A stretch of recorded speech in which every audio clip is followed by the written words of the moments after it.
Et si tu te perdais dans un tableau de Miro, c'est l'idée qu'on a eue pour réaliser cette séquence en mix 3D, 2D et photo. Bonjour, on est des 4e années 2D et on va vous présenter notre projet Deep Miro, donc Deep Canva. Donc moi c'est Hélène. Moi c'est Guillemette. Moi c'est Clara. Moi c'est Mayline. Et moi c'est Chardine.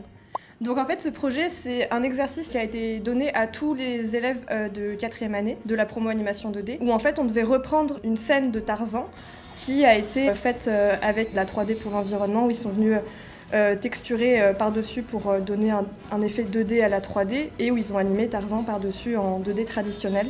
Donc le but c'était que nous on se réapproprie le plan en réadaptant avec un environnement qu'on aura créé de nous-mêmes, des personnages et une animation qui nous sera propre, mais en gardant le même mouvement de caméra. En ce qui concerne la direction artistique, vu qu'on n'est pas très familier avec la 3D, on ne sait pas trop manipuler les outils à leur plein potentiel, ça fait que le mouvement de caméra est pas hyper fluide et pas très bien fait. Et on a voulu compenser ces failles-là en utilisant une DA plutôt marquée avec un aspect un peu dessin pour justement attirer l'attention ailleurs que sur la 3D.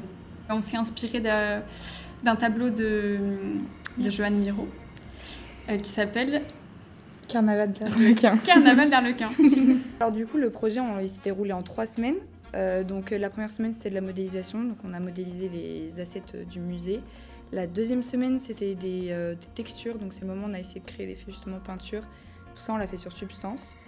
Et pour la dernière semaine c'était l'animation, et donc là en s'inspirant d'un artiste qui s'appelle Govo, qui fait de l'animation photo, donc c'est pas tout à fait ce qu'il fait lui, mais on voulait en gros prendre des photos frame par frame de ce que devait rendre l'animation tout en déformant les mains, les pieds, donc vraiment que les mouvements soient super exagérés.